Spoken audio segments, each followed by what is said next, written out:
Alright, hey everybody, Mark Burgess here, Big East Bass Fishing. Today I'm going to show you how to change your lower unit oil in your outboard. It's pretty standard for all makes and models. The process is very similar, so this should help you out no matter what brand you're running.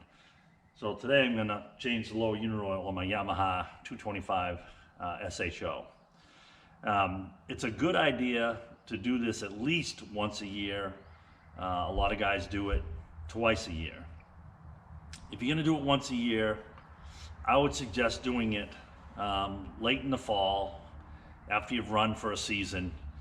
Drain it out at the very end of the season before you put the boat away for the winter time, or even if you don't put it away, if you're going to use your boat during the winter time. As you know, it's cold. Any moisture that got into the lower unit, either by condensation or past the seal, you don't want that to freeze. It also causes corrosion if you leave it in there too long. So that's why I like to change my lower unit oil in the fall, and it gets rid of any moisture that might have been in there, and it's good to go for the winter time. I don't have to worry about that causing any problems, like I said, freezing or corrosion. So, but a lot of people also like to do it in the spring or partway into the season, just for that little bit of insurance. So at least once a year. So basically, on an SHO, the drain plug is behind the low water pickup. Okay, on the starboard side is where the Allen screw is. So we'll go ahead and take that off. I have already drained the oil out of here just for the sake of time, just make it a lot less messy. It can be a little messy. You want to have obviously a drain bucket, and I also like to have a pan. Sometimes it'll run down the skeg and drip down.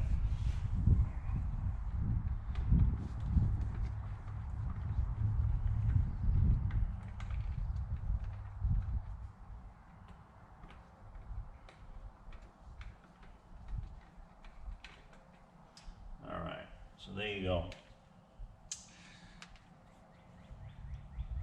Screws built into the actual screen of the low water pickup. All right, so there's two screws, one lower, one upper.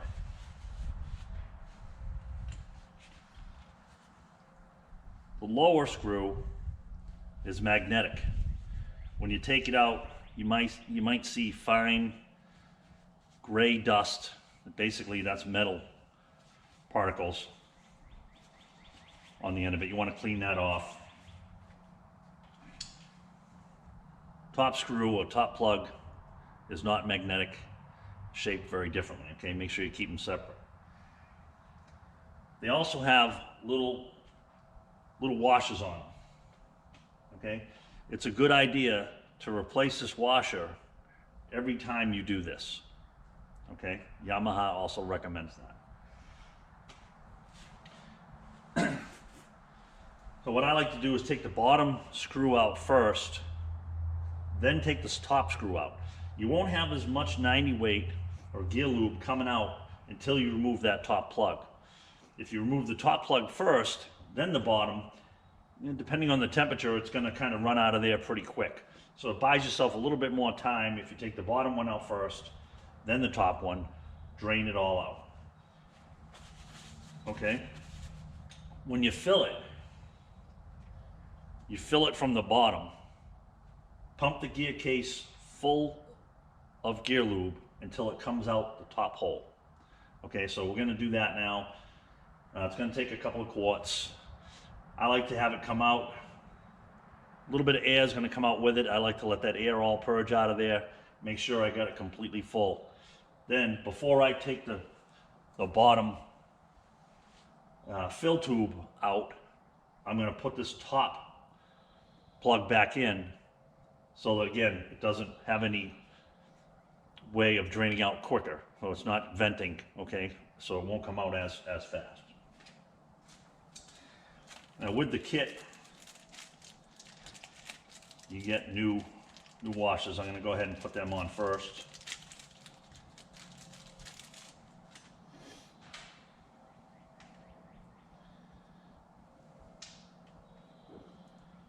So I'm ready to go. Even though the plugs are different between the bottom and the top, the washer is the same.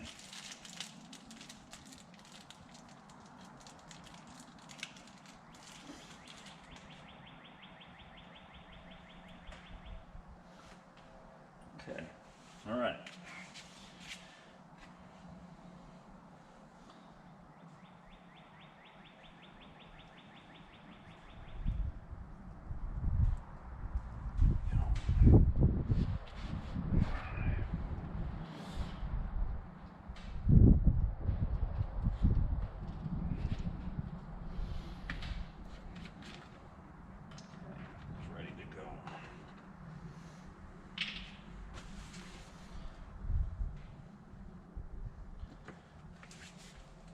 See that?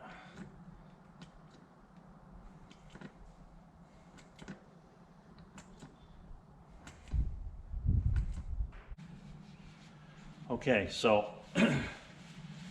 it's a little bit of a process, especially with the quart size pump. So I got a little bit of brand new gear lube coming out of the top hole. So I know it's getting close. So basically, I want as much air as possible to bleed out of that. So here it comes right here. So it's okay if it's still coming out. You know, you can see there's some air in it.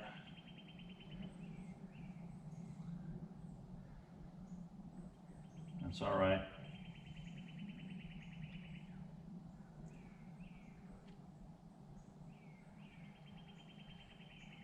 So pretty much 100% gear lube coming out now.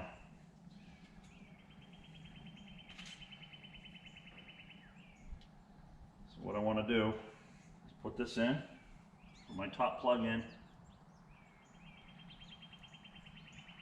Be careful here. Okay. You don't want to strip it.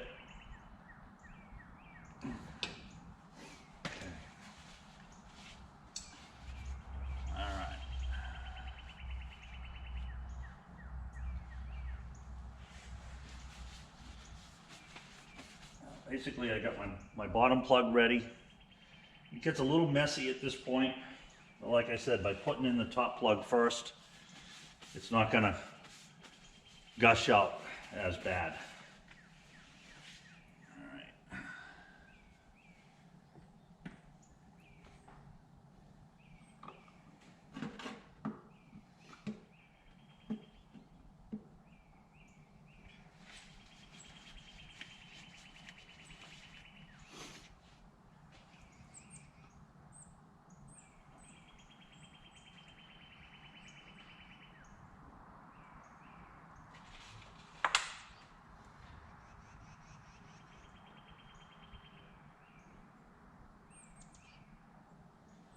Get a little bit come out, but not bad though.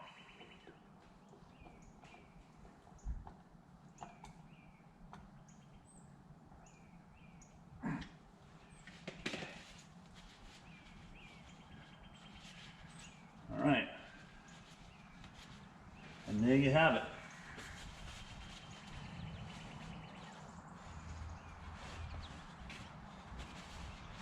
Just gonna check these.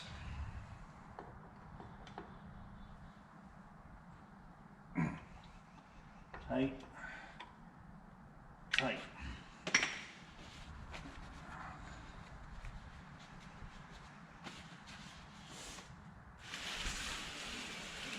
This way. Put your screen back on.